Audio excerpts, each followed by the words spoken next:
Hello everyone, The Nerdy Steve here, and today we will be featuring a Jund mid-range deck in Standard. The list is in the description below. I'm going to talk a little bit about the plan of the deck, and then we'll play a couple of games. So, let's go. This is going to be somewhat of a familiar deck for a lot of people, specifically if you played in the previous Standard. There's a lot of familiar cards with Fable of the Mirror Breaker and Graveyard Trespasser, along with, Outland Liberator, Bloodtithe Harvester, and Tenacious Underdog.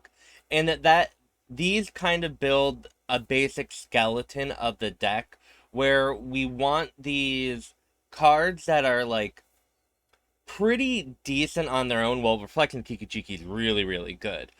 But they're going to provide a lot of advantage over time, right? So Fable Mirror Breaker creates two bodies and can loot away cards in your hand to find more powerful stuff, right? Graveyard Trespasser is a really, really reliable body. 3/3 is big, that can become a 4/4, that can, have some graveyard disruption, but also make your opponent lose life and, importantly, gaining you life. In this type of deck, gaining life, even how minute and small, is going to give you a lot more room to play with against other aggressive strategies. And then, Underdog and Liberator. Liberator's this, very specific pinpoint removal for artifacts and enchantments, and there's a lot of those going around in Standard right now. Yesterday I did an enchantment deck, so having that in the main deck is really, really important for when you need to really get rid of something. And then Underdog is something that can be looted away with Fable or is a recurring threat throughout the late game. And, Bloodtithe Harvester is a card we all know I love. But in that, with all of those, we have some new additions from Dominaria United. And I'm not going to go through everything, but I really want to point out Cruelty of Gix as a card that is new to this deck and fits with the theme, but does a lot of really, really cool things. So it is a saga for 5 mana, and with read ahead. So when it enters the battlefield, you can immediately go to any stage of the saga, or, put it on 1, and then get all 3 effects over the next couple turns. And why this is important, let's just read through them real quick. So stage 1 is target opponent reveals their hand. You choose a creature or planeswalker card from it. That player discards the card. So this is like, if you need to or you're really, really worried about disruption, or none of the other stages look particularly good right now, you can, do it stage 1, remove something from your opponent's hand, and then, get the card advantage from stage 2, which is search your library for a card, put that card into your hand, then shuffle, you lose 3 life.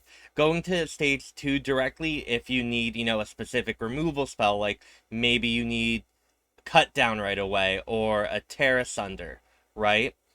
But sometimes you want to do stage 1, remove something from your opponent's hand, and then stage 2 you untap, and now you get to search for anything that you want, and you have a lot more information and mana available, so that's sometimes really, really good. But you can also go directly to stage 3, which is put target creature card from a graveyard onto the battlefield under your control. And why that is really important is, with Kiki Jiki, you get to discard card from your hand. And you can discard Titan of Industry, or Soul of Windgrace, or Nemata. You can discard a lot of different things. And you can then reanimate them with Cruelty of Gix. And so that's kind of where this deck is like a Jund mid-range deck with kind of like a surprise reanimator package, where you can still do like the long 2-for-1s or 3-for-1s that this deck can do with, your Fables or your Meathook Massacre or, Sorin, right?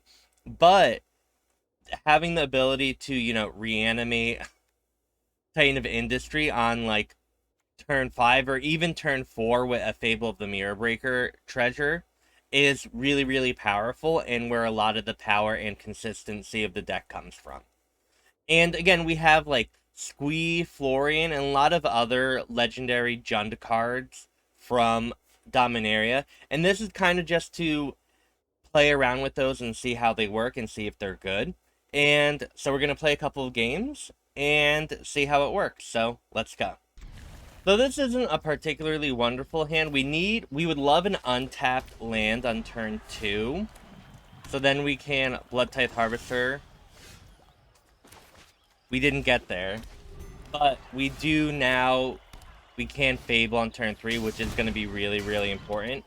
It looks like our opponent might be on some type of our black-red sack deck with Anvil. So we're going to have to, you know, be aware of that. But we are we get to throw away Titan of Industry to Fable. So if we get a Cruelty of Gix, we'll be in a really, really good spot. Coming up. So let's get rid of... Now this is also tricky because part of me doesn't want to get rid of it because we will be able to cast it soon. Oh, thank God we drew another one. So now I can cast one in my hand. Because Titan of Industry is really, really good against the Anvil decks because they run... You know, being able to destroy an Anvil and, like, gain 5 life or get a really big creature is just something that, you know, they can't really come back from very, very easily. Because not only are you taking apart their pieces, you can... You know, you're gaining life and really, really decreasing their clock. So it's just a win-win. And also, I was talking about this deck. Usually I just find these lists online and copy and paste them. And I'll link to the list or person in the comments when I, you know, do that. But this one was kind of just... I saw a couple of lists. And I didn't have all the cards for all of them, so I just kind of glued stuff a little, maybe hastily together. So let's hope it works out. You know how it is. Oh, beautiful. Let's attack here. And this is gonna be 7 mana. So we get the Titan of Industry. And what I'm going to do is destroy an artifact, and I'll put a shield counter. I want to destroy Oni. And then I think I want to put a shield counter on Reflection, right?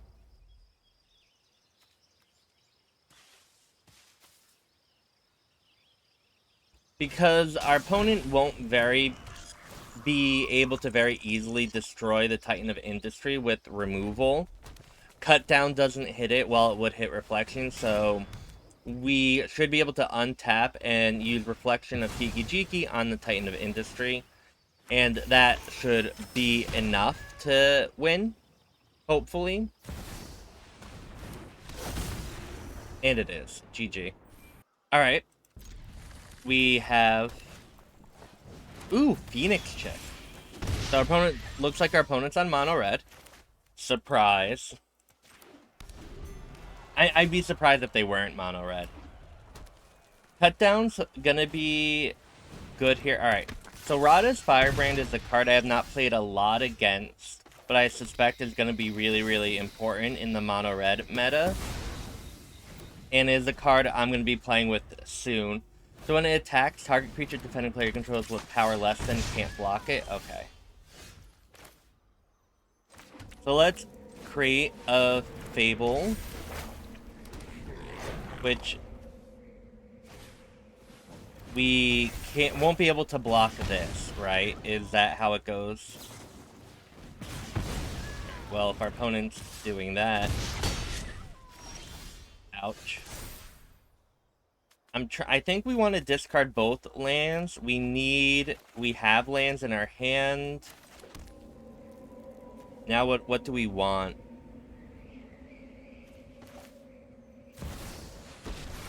Our opponent, this won't be able to block when our opponent attacks, but our opponent might be, you know, want to then attack Sorin, so it can save us some damage there.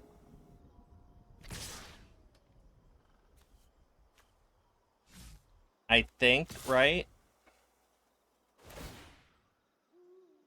Yeah, so we can't block, we take a lot of damage.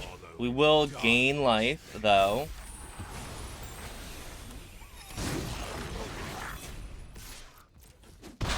We'll do that. And now... I guess Soul of Windgrace is decent.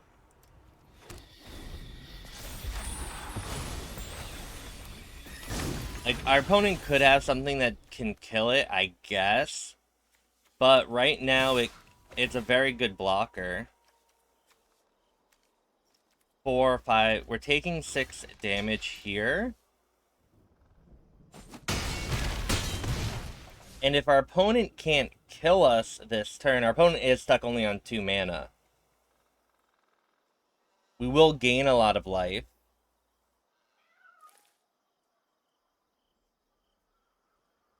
And maybe that will be good enough. Would love a land so we can gain 3 life.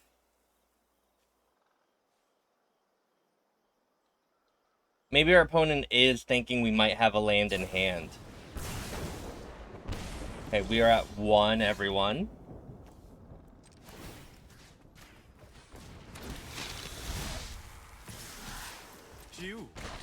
Now we're at 5. We can play this. Oh, and we are in a good spot now.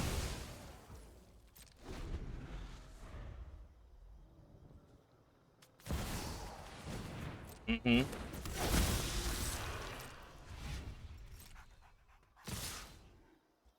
Yeah. Not great for our opponent, sadly.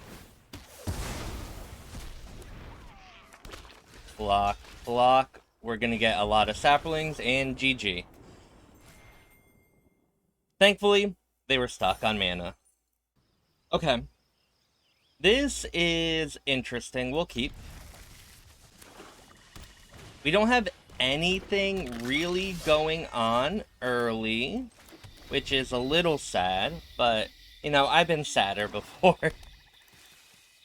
Hopefully the 3rd turn Trespasser can do work. Ooh, okay. Oh, this is beautiful. Exactly what we needed. Bloodtithe Harvester is fantastic, everyone. If we get to untap with the Harvester, and then kill either the Underdog or Conscript, didn't happen. Surprise. That would have just been so incredible for us. So now the game got a lot harder because we're on such a quick clock, but I think we might be okay still. We get to gain life here. Our opponent can't very easily remove Graveyard Trespasser because, again, we'll have to be a 2-for-1.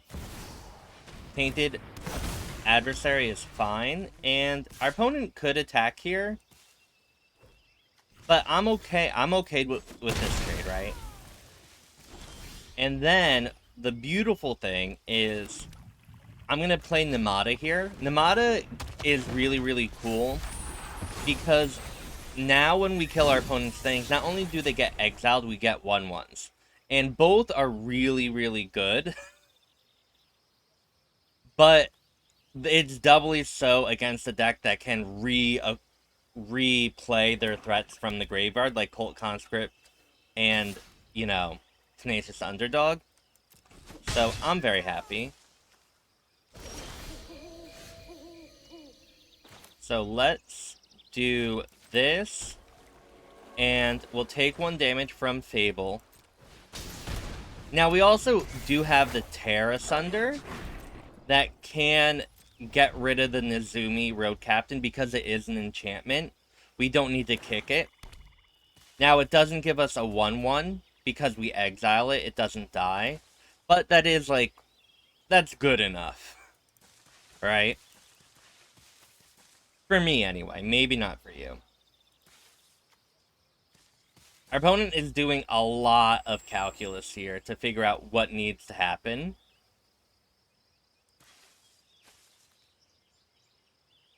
And I don't know what the correct decision is. Another Cult Conscript? Okay.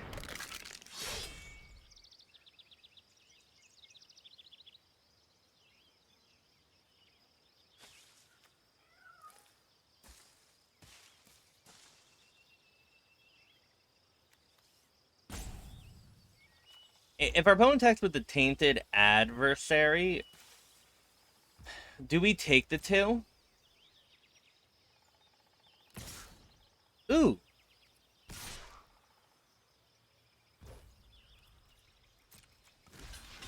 I don't mind that. I think, right? Because we get the 1/1, which is so important. And now we can get rid of... I guess we can just get rid of those.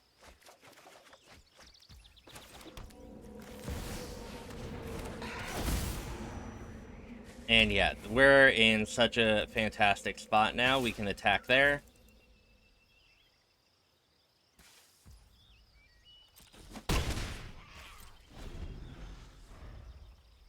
Because we can now gain 3 life with Soul of Windgrace. And this is just going to be phenomenal for us, everyone.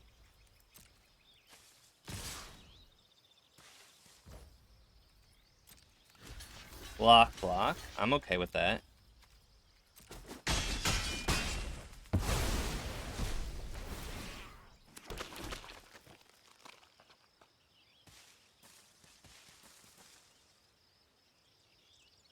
But also, as you can see, this is the power of this deck.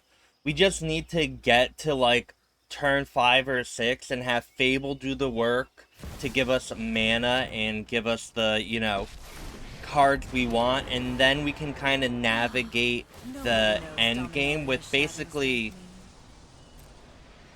any cards we get, right? It's just it's really phenomenal.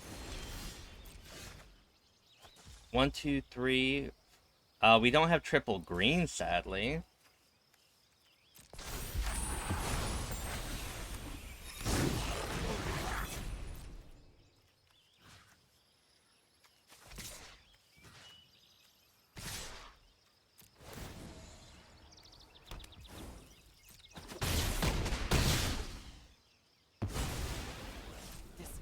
How things were supposed to go. Underdog, okay. And GG. So we do not have green mana, but we do have Fable of the Mirror Breaker, and if we draw 4th land, we get to Sorin. So basically, we have green mana. Alright, another mono black deck. So we will Underdog on turn 2, followed by Fable on turn 3. And we'll see what our opponent does. If our opponent attacks, we block, because it's going to make our opponent use mana, and if then our opponent doesn't add anything, we're good. Fable. I like Fable here. Knight of Dusk's Shadow is going to be interesting here, just because now we can't really rely on Sorin, Vampires, or Graveyard Trespasser as incidental life gain, and that's a really important part of, you know, specifically Trespasser getting to the later stages of the game, is that incidental life gain. So 1 and 2. I'm gonna hope Nemata Primeval Warden is so good. So good. Just don't kill it. Please, please, opponent. I asked very politely. Ooh, Dread Fugue. Oh, a non-cleave Dread Fugue was brilliant for us.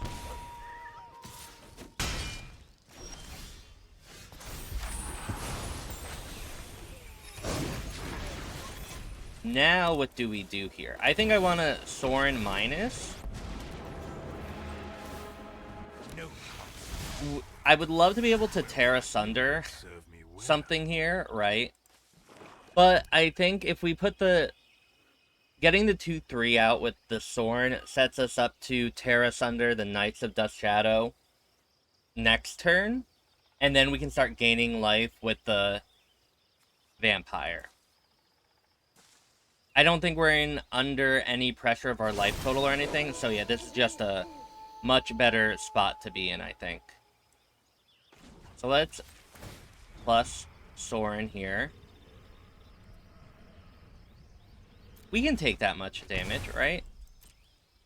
Blood for knowledge. A fair trade. And we can wait to see what our opponent does.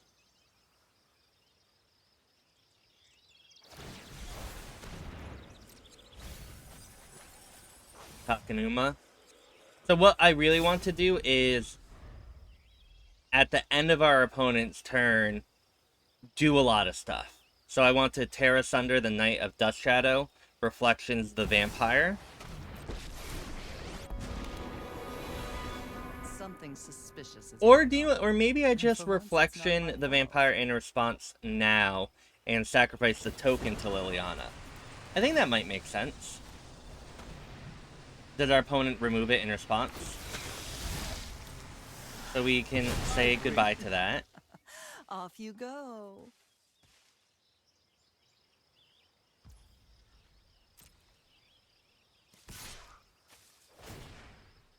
Oh, this is actually really, really fine, right? So we're going to take some damage here, but we get to double block here. If our opponent does anything really bad, we can Tear Asunder the Graveyard Glutton in response.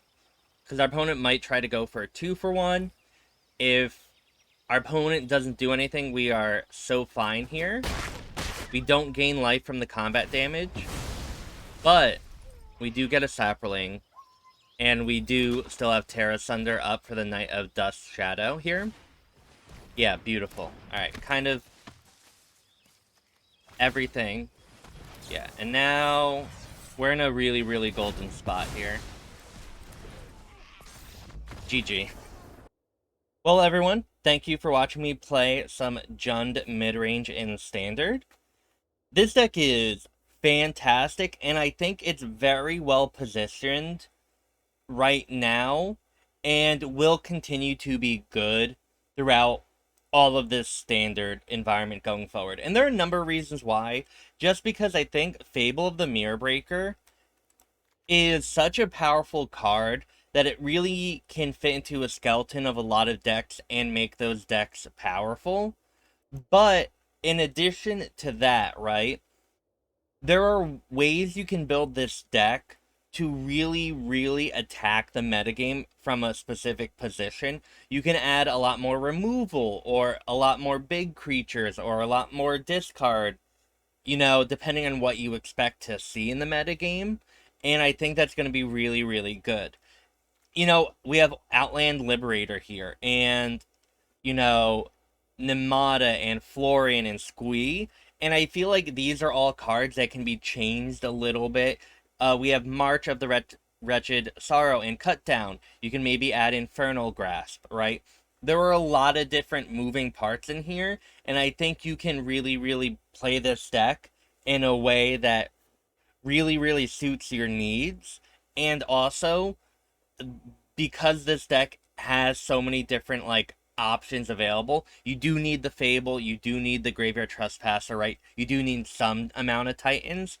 But other than that, it's very, very wildcard friendly, because you can just really use what you have, and it will be, for the most part, obviously not 100% the same, right? But you can kind of, you know, fit stuff in and make things work for you. And I think this is a really, really good, safe place to do that with, where your cards will be good and you'll have a good deck. And yeah, so I actually really, really like this. I'm looking forward to revisit this as, you know, the metagame comes out and it becomes more refined, and then you can really, really make this deck attack a specific part of it.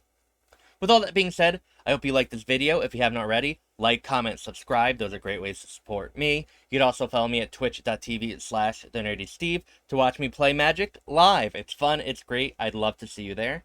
And yeah, I hope you have a wonderful morning, afternoon, or evening wherever you are. And thank you so much for watching. Bye.